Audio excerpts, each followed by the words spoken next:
Welcome, dear students.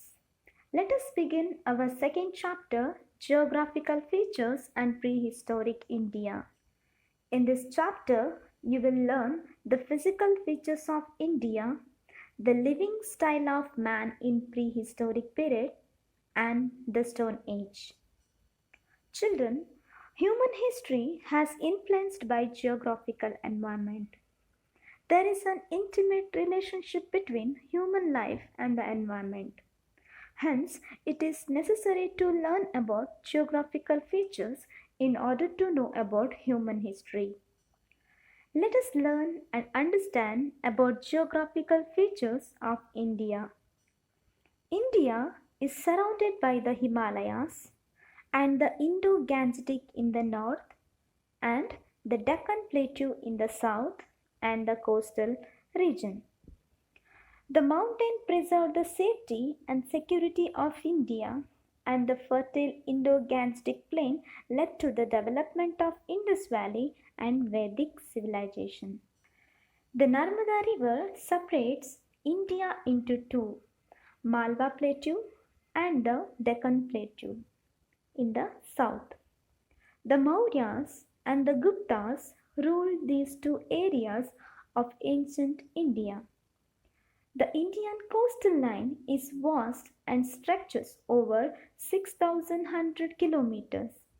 The eastern coastal line is called the Coromandel Coast, whereas the western coastal line is referred as Konkan and Malabar Coast. The numerous ports on this coastal line had attracted the Romans as foreign trade was carried on these routes only through the sea routes. As a result, port towns flourished, resulting in the rise of powerful kingdoms in south like the Pandyas, the Cheras, and the Cholas. What do you mean by prehistoric period? The period before the discovery of the art of writing is called the prehistoric age. This is so because we do not find any evidence of the linguistic development or the use of script. We do not get any written records for the study of history of this period. Then, how do we get to know about the people and their life in the prehistoric age?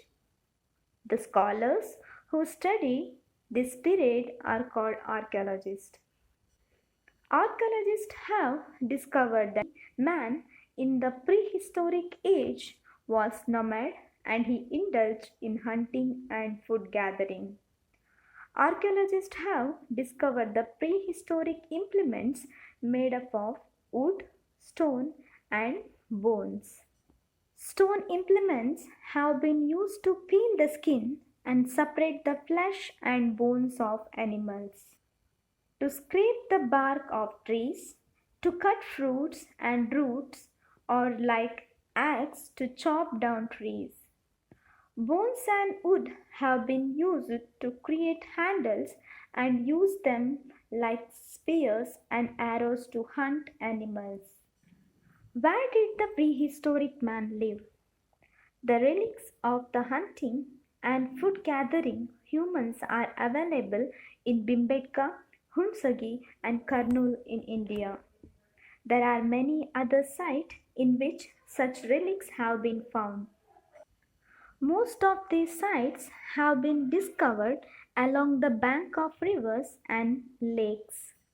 Since tools were essential for the survival of people of that age, they chose areas abundant with the stone which could fulfill their needs. Areas where people used stone to create various tools have been thought to be the first industrial sites of human beings.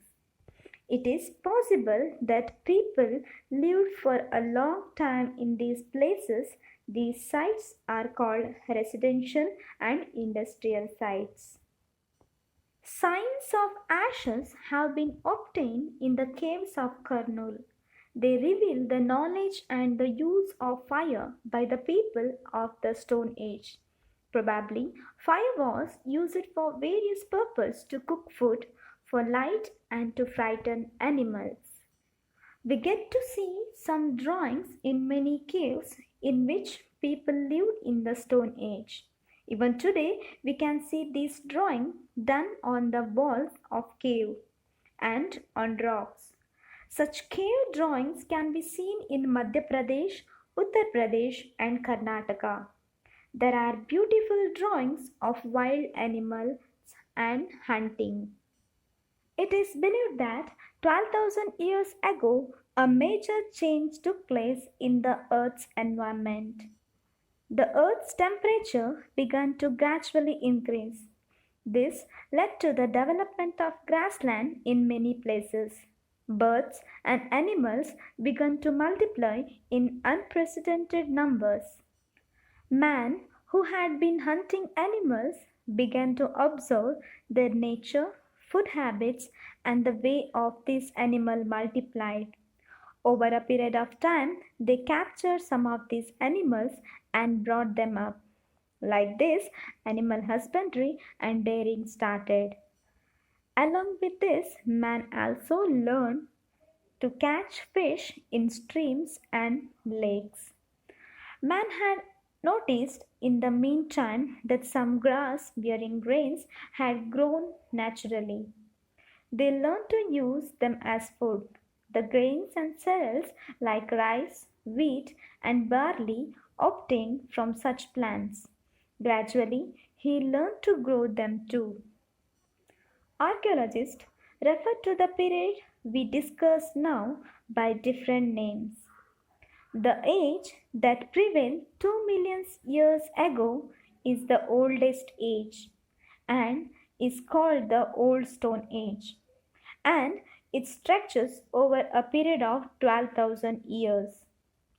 This long duration has been classified into three stages are the early, middle, and late Old Stone Ages. Now, let us take a look at each of these stages in detail. The period from 12,000 years to around 10,000 years is called the Middle Stone Age. The tools of this period are generally very small and hence they are called delicate stone tools. The New Stone Age began after 10,000 years. The stone tools of this period are different from those of the earlier periods. These tools were bright and had sharp edges. People of this age used this tool in grinding leaves, herbs, grains, and cereals. Some of pots and pans of this period have been found, which have been decorated. These pots were used for storing grains. They were also used for cooking rice, wheat, and other grains and cereals. People of this age had learned to weave clothes. So, children, this is about geographical features of India and prehistoric period. Let us recall what you have learned in this chapter. Okay, dear students, we'll meet in next class. Until then, take care. Bye bye.